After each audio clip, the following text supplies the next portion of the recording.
알고 묘한 그 말씀 생명의 말씀.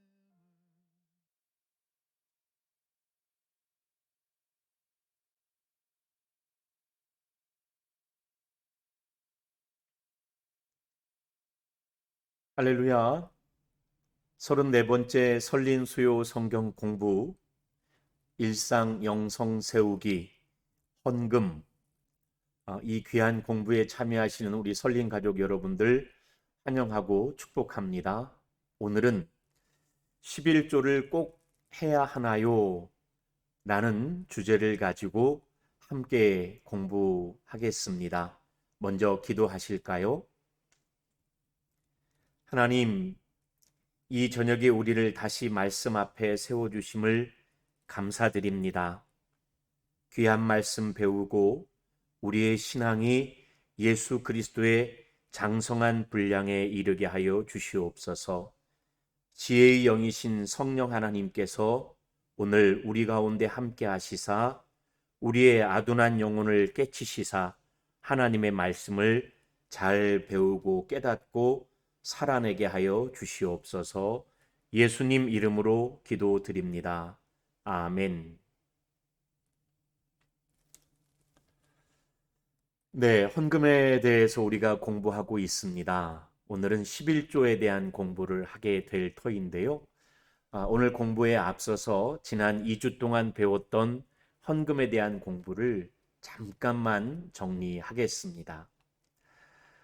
헌금, 제가 헌금 공부하면서 자주 드렸던 말씀입니다. 하나님은 우리가 헌금 드렸다 해서 더 부자 되시는 건 아니시지요. 하나님이 우리의 돈이 필요하신 부족한 하나님은 아니시지 않습니까? 하나님은 만유의 주제이시고 풍성하신 하나님이십니다. 헌금이 필요한 건 하나님이 아니라 교회요, 또 사람입니다. 그 이야기는 좀 이따 다시 한번 반복하게 될 것 같고요. 그래서 하나님의 이익을 위해서 우리가 헌금하는 것이 아니라 하나님의 영광을 위해서 헌금을 합니다. 사도 바울 서신서 여러 곳을 우리가 찾아 읽었었는데 오늘은 그 본문을 직접 찾지는 않겠습니다. 우리가 직접 본문을 찾아보면서 공부한 바에 의하면 하나님께 영광이 되는 헌금이란 첫째는 믿는 내가 세상을 살아갈 때 재물로 살아가지 아니하고 하나님으로 살아간다. 예수님께서 하나님과 재물을 겸하여 섬길 수 없다고 했는데 우리가 재물을 섬기는 인생이 아니라 하나님을 섬기는 인생, 재물을 의지하는 인생이 아니라 하나님을 의지하는 인생입니다. 라는 믿음의 표현으로서 하나님께 헌금 드릴 때 그것이 영광이 되고요. 두 번째로는 우리가 하나님께 나를 드립니다라는 헌신에 대한 말을 참 많이 하는데 헌신이라는 것이 그저 말과 생각이 아니라 실제가 되어서 우리의 몸을 들여 봉사하고 우리의 재물을 들여 헌금하는 하나님을 향한 헌신의 표시로서 헌금할 때에 그것이 또 하나님께 영광이 되고요. 세 번째로 우리가 교회를 통하여서 복음을 증거하고 세상을 섬기며 하나님 나라를 이루어 갈 때 그때 구체적으로 활용될 수 있는 헌금, 섬김이라는 건 다시 말씀드리지만 있는 우리가 없는 저들을 구휼을 베푸는 것이 아니라 오히려 우리가 낮은 자가 되고 저들을 섬기는 것이거든요. 그래서 우리의 재물을 하나님께 내어드려 그 재물을 통하여 세상을 섬기고 하나님 나라를 이루고 복음 사역을 완성해 나가는 구체적인 섬김의 표시로 헌금을 드릴 때 이러한 것들이 하나님께 영광이 된다. 우리가 배웠습니다. 그리고 이어 둘째 주에 하나님께 헌금을 어떻게 드려야 할까라는 구체적인 공부를 했죠. 역시 바울 서신서 여러 본문들을 통해서 우리가 네 가지를 공부했습니다. 첫 번째는 정서적으로 기쁘게 드려야 한다고요. 아까워서 인색한 마음으로 억지로 드리는 헌금이 아니라 기쁨으로 드리는 헌금. 그리고 실천적으로는 각자의 형편에 맞게 드리는 헌금이어야 한다고 말씀드렸습니다. 가끔 우리가 교회에서 힘에 지나도록 헌금한다라는 표현을 기도할 때나 또는 헌금을 요청할 때 자주 하게 되는데요. 사실 성경은 힘에 지나도록 헌금하라고 가르치지 않고 오히려 각자의 형편대로 헌금할 것을 가르치고 있거든요. 구약과 신약 다 일관됩니다. 세 번째로는 그 헌금의 결과가 평형을 이루기 위한 헌금이었던 것을 우리가 또 성경 본문을 통해서 보았거든요. 우리가 좀 고민해야 할 부분이겠죠. 세상사 빈부격차 양극화가 심각한 사회 문제인데 교회도 그런 일이 한 교회 내에서 혹은 여러 교회가 서로 비교될 때 그런 빈부의 격차, 양극화가 이루어진다면 옳지 않겠죠. 초대교회는 핍절한 자, 가난한 자가 교회 공동체에 없었답니다. 부유한 자가 자신의 것을 내어주어 가난한 자를 공개했기 때문이거든요. 또 우리가 그 사도 바울의 헌금 그 사역을 보면 조금은 넉넉했던 이방 교회가 가난한 예루살렘 교회를 도왔거든요. 그래서 헌금은 한 교회 내에서나 여러 교회를 비교할 때 결국은 서로의 평형을 이루기 위한 헌금이다라는 걸 기억하여서 그렇게 헌금하고 헌금을 써야 할 것 같습니다. 네 번째로는 매달 첫째 날에 준비하여서 헌금하라는 본문을 통하여서 헌금을 계획적으로 하는 것이 헌금의 방법, 헌금을 드리는 방법이라는 얘기까지 했었죠. 실제로도 그렇지 않습니까? 예배에 나올 때 미리 집에서 헌금을 준비하여서 잘 드리는 것과 그저 예배당에 와서 그냥 주머니를 뒤져서 손에 집히는 대로 헌금하는 것은 같은 헌금이라 할지라도 마음이 담기는 정성이라는 것은 큰 차이가 있지 않겠습니까? 계획적으로 헌금하는 것. 지난주에 공부했던 어떻게 헌금할까요? 기쁜 마음, 그 정서, 각자의 형편에 맞게 실천적으로, 그 다음에 그 결과적으로 이를 통하여 서로의 형평을 맞추고 헌금할 때 정성 없이 드리는 것이 아니라 미리 계획하여 정성을 가지고 헌금하는 것. 이것이 하나님께 헌금하는 방법일 겁니다. 이어서 오늘 우리가 공부해야 할 내용입니다. 11조에 대한 공부를 오늘 하는데요. 먼저 조금은 당혹스러운 이야기일지 모르겠는데요. 교회에서 참 11조를 많이 강조하지요. 11조 헌금하십시오. 그러나 성도님들 입장에서는 11조라는 것이 늘 부담이 됩니다. 중직들의 경우는 좀 더 그럴 수 있겠죠. 참 유감스러운 얘기지만 어떤 경우는 중직을 맡지 않으려고 마다하는 큰 이유가 11조 헌금에 대한 부담 때문이라는 이야기도 들었습니다. 실제로 10분의 1을 헌금한다는 건 어찌 보면 쉬운 일이 아닐 수 있을 것 같아요. 특별히 수입이 크면 클수록 11조 하는 것 넉넉하니까 가능하지 않을까 생각되지만 사람의 욕심이란 게 그렇지 않아서 수입이 커질수록 11조는 더 힘들기도 합니다. 10,000원을 벌었을 때 1,000원 헌금하는 건 그리 어렵지 않습니다. 10만 원을 벌었을 때 10,000원을 헌금하는 것 역시 그리 어렵지 않습니다. 100만 원, 1,000만 원, 1억을 벌었는데 1,000만 원을 헌금한다? 쉬운 일이 아닐 것 같아요. 그런데도 불구하고 교회를 다니는 우리들이 자주 많이 듣게 되는 이야기가 11조 하라라는 신앙의 권면을 자주 듣습니다. 그런데 우리가 교회 생활하면서 11조를 많이 강조하는 만큼 성경의 11조에 관한 말씀이 많이 기록되어 있지는 않습니다. 아, 좀 놀랍죠? 예. 교회에서 많이 듣는 11조 이야기가 실제 성경에서는 많이 언급되지 않아요. 성경에 최초로 기록된 11조 이야기는 창세기의 아브라함 이야기입니다. 창세기 14장에 보면은 아브라함이 조카 롯을 구하기 위해서 마침내 당시 가나안 지역의 사나운 부족 집단의 임금들과 맞서 싸우고 조카 롯을 구해오는 이야기가 있는데, 조카 롯을 구하고 돌아오는 길에 살렘 임금 멜기세덱을 만납니다. 살렘 왕 멜기세덱을 만나는데 매우 좀 신비로운 인물에 속하지요. 그런데 아브라함이 이 살렘 왕 멜기세덱에게 싸움을 통해서 얻은 전리품의 10의 1을 드리고 멜기세덱은 아브라함을 축복하는 장면이 나옵니다. 제가 14장 20절 말씀만 한번 읽어드리겠습니다. 너희 대적을 내 손에 붙이신 지극히 높으신 하나님을 찬송할지로다 하매 아브라함이 그 얻은 것에서 10분의 1을 멜기세덱에게 주었더라. 아멘. 또 창세기 말씀을 조금 더 읽다 보면 창세기 28장에서 야곱이 하나님께 11조를 서원하는 장면이 등장합니다.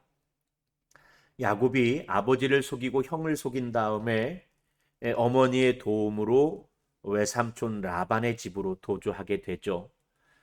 불이 났게 도망하는 가운데 루스라는 황무지에서 돌베개를 베고 자다가 꿈 가운데 하나님을 만나고 하늘을 향해 열린 문을 보고 이를 통해서 그곳이 하늘 향해 열린 문 하나님의 집이구나 해서 베델이라고 이름을 바꿉니다. 그리고 꿈에서 깨어 그 하나님께 서원하기를 나로 하여금 고향 땅에 다시 돌아오게 해주신다면 내가 10분의 1을 반드시 하나님께 드릴 것입니다라고 서원하여 기도하는 장면이 등장합니다. 28장 22절 말씀을 이 말씀은 같이 한번 읽어볼까요? 시작. 내가 기둥으로 세운 이 돌이 하나님의 집이 될 것이요 하나님께서 내게 주신 모든 것에서 10분의 1을 내가 반드시 하나님께 드리겠나이다 하였더라. 아멘.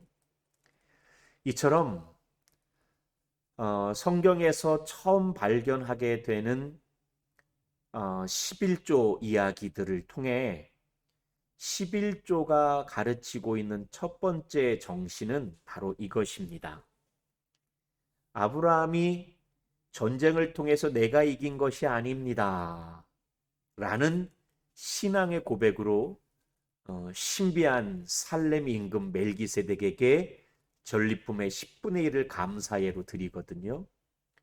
야곱도 도무지 이 황무지에서 아버지와 형을 떠나 피해 도망치는 내가 내 힘으로 살아갈 수 없지만 하나님께서 나를 돌보셔서 살아 이곳에 다시 돌아올 수만 있다면 하나님께 10분의 1을 드리겠습니다. 그러니까는 내 인생 내 힘으로 내 재물로 살아가는 게 아니라 하나님으로 하나님의 도우심으로 살아갑니다. 하나님의 주권을 인정하는 신앙으로부터 성경의 11조 이야기가 시작됩니다. 이는 현재도 유효한 11조의 가장 기본적인 정신이라 할 수 있겠습니다. 11조뿐만 아니라 아까 공부했던 것처럼 첫 주에 우리가 공부했죠. 헌금의 가장 기본 정신은 내가 재물로 살지 않습니다. 나는 하나님으로 삽니다. 하나님의 주권을 인정하는 믿음의 표현으로서 헌금 그리고 그 결정체로서 11조인 것을 기억하여서 우리 사랑하는 성도님들 하나님의 주권을 인정하는 믿음으로 11조 생활 했으면 좋겠습니다. 그 이후에 계속해서 좀 말씀을 드려야겠는데 아까 헌금 이야기 첫 주에 했던 얘기를 한번 여기서 더 언급하는데요. 11조는 누가 필요할까? 우리가 10분의 1을 떼어드린다고 하나님이 부자 되시는 것 아니시잖아요. 하나님의 창고가 비어있다가 우리가 11조 드렸다고 하나님 창고가 채워진 건 아니지 않습니까? 예, 11조는 교회들입니다. 그리고 11조는 하나님이 쓰시는 것이 아니라 교회 공동체가 공동체를 위해서 사람을 위해서 씁니다. 예, 11조는 누가 필요하냐면 하나님이 아니라 사람이 필요합니다. 그러므로 우리가 깊이 마음에 새겨야 할 것은 헌금뿐만 아니라 11조 역시 어떻게 거두는가 보다도 이렇게 귀한 11조를 어떻게 쓰이는가, 이 11조를 어떻게 쓸 것인가, 11조가 어떻게 쓰이는가 하는 것이 더욱 중요합니다.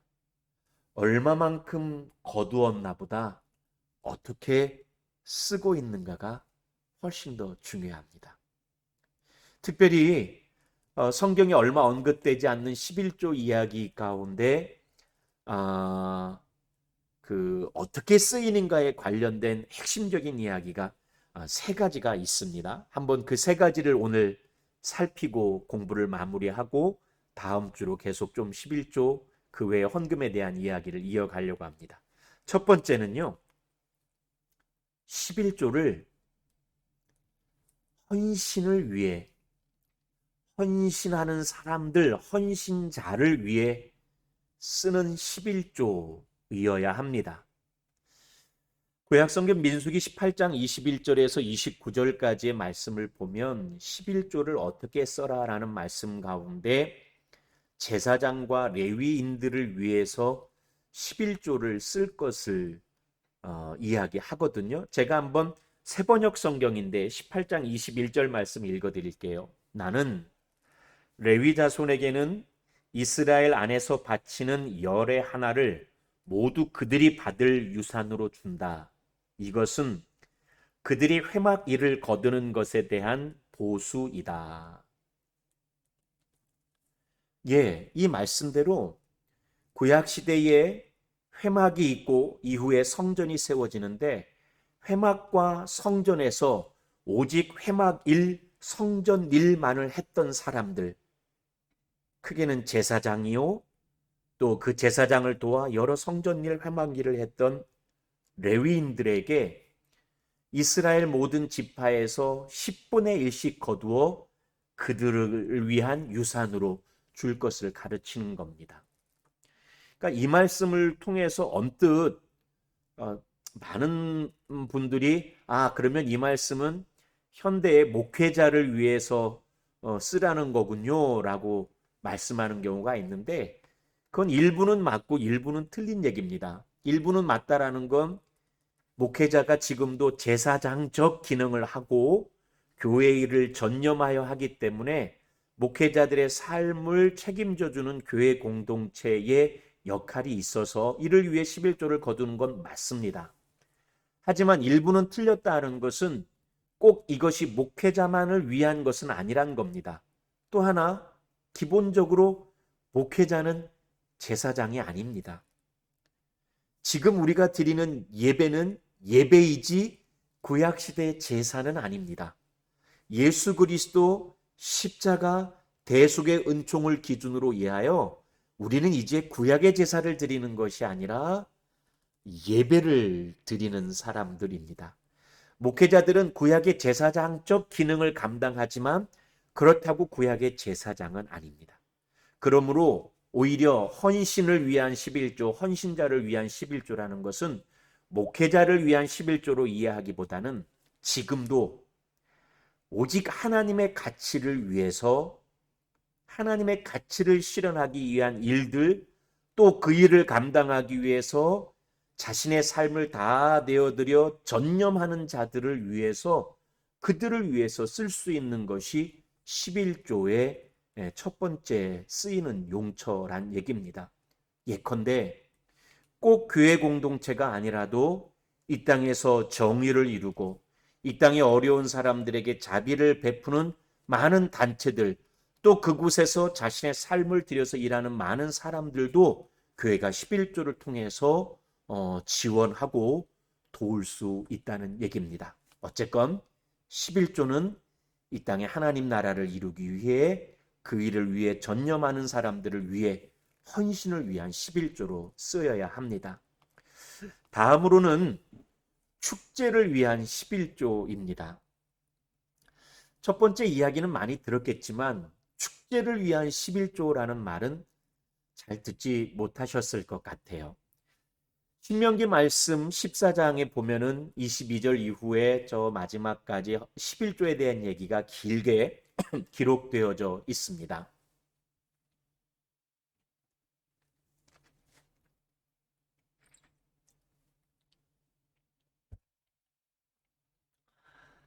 그런데 22절에서 27절까지의 말씀을 보면 11조에 대한 어떤 이야기가 나오냐면 백성들이 매년 토지소산의 11조를 가지고 주의 뜰에 모여서 주의 성전에 모여서 그곳에서 자신들이 가져왔던 11조를 함께 나누어 먹으면서 그곳에서 하나님 경외하는 자들에게 내려주시는 그런 복을 누리고 그곳에서 하나님 경외하는 것을 피차간에 그리고 후손들에게 가르치고 전수하라고 그렇게 말씀이 기록되어 있어요. 굉장히 중요한 말씀인데 제가 한번 읽어봅니다. 신명기 14장 22절 23절 말씀입니다. 너는 마땅히 매년 토지소산의 11조를 드릴 것이며 내 하나님 여호와 앞 곧 여호와께서 그의 이름을 두시려고 택하신 곳에서 네 곡식과 포도주와 기름의 11조를 먹으며 또 내 소와 양의 처음 난 것을 먹고 내 하나님 여호와 경외하기를 항상 배울 것이니라. 아멘.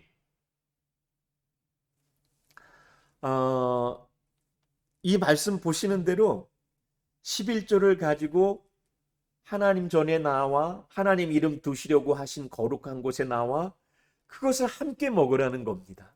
또 그곳에서 여호와 경외하기를 서로 배우라는 말씀입니다. 이 말씀을 지금 적용하면 어떤 것이 될까요? 하나님 이름을 두려고 택하신 주의 몸된 교회에서 하나님을 경외하는 성도들이 함께 모여 먹고 마시며 하나님의 말씀을 나누고 자손들에게 말씀을 가르치는 그 일을 위해서 11조를 쓰란 얘기입니다. 이 일이 이루어지는 현장이 어디일까요? 예배의 현장이요. 또 예배 이후에 이루어지는 공동 식사 교제의 현장이요. 또 각 교육부서에서 이루어지는 또 각 구역에서 이루어지는 말씀 교육과 전수의 현장입니다. 그렇습니다.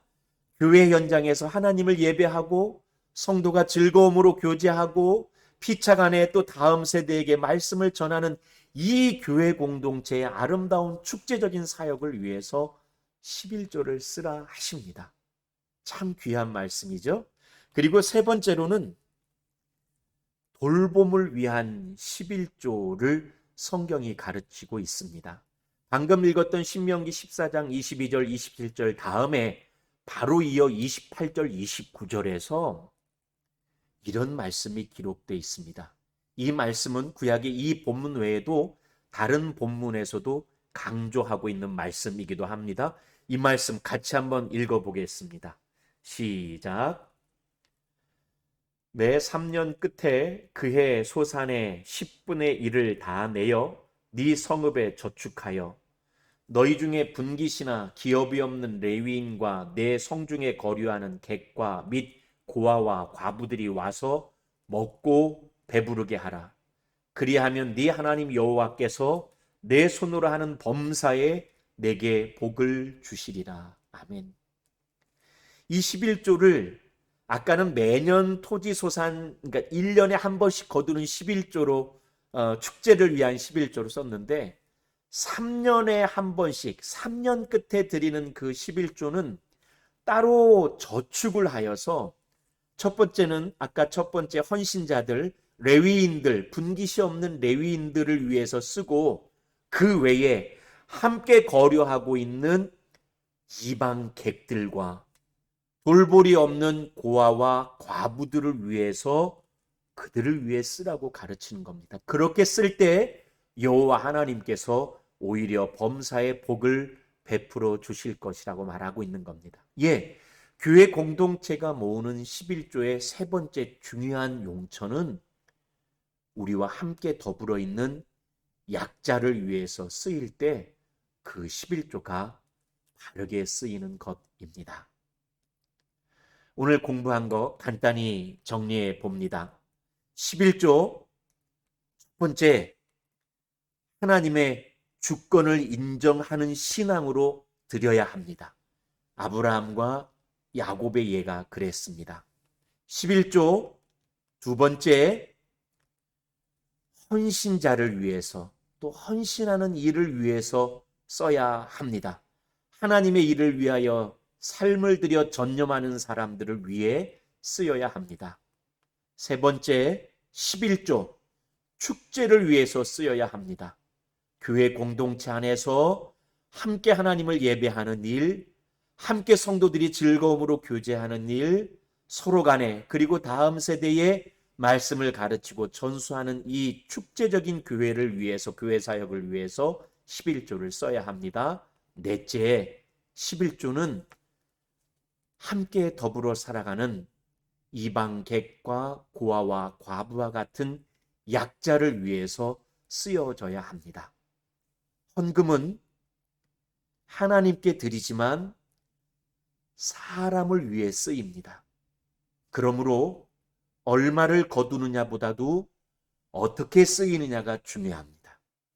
바치는 우리는 하나님의 주권을 인정하며 바치고 쓰여지는 곳곳마다 헌신하는 일과 헌신자를 위해 교회 공동체의 축제적인 예배와 사역과 교역을 위해 더불어 살아가는 사람들, 특별히 약자들을 위해 쓰여질 때 이 11조가 하나님의 뜻대로 성경 말씀대로 쓰여지는 11조가 될 것입니다. 오늘 공부는 여기까지 하겠습니다.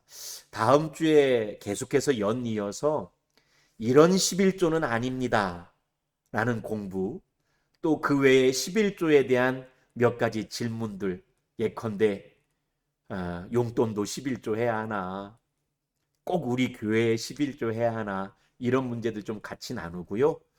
그리고 마지막 그 다음 주에 헌금에 대한 공부를 총 정리한 이후에 일상 영성 세우기, 헌금에 대한 공부는 마치려고 합니다.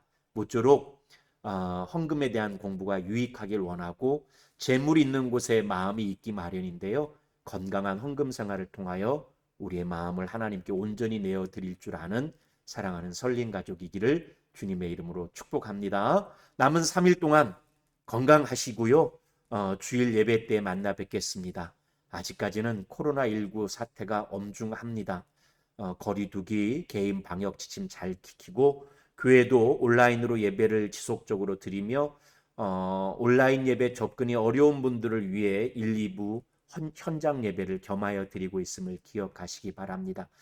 서로 뵙지 못하는 이때이지만 성령 안에서 사랑 안에서 교통하며 서로를 위하여 기도하고 전화로 안부 묻는 일은 계속되었으면 좋겠습니다. 고맙습니다. 건강하세요. 주일 예배 때 만나 뵙겠습니다.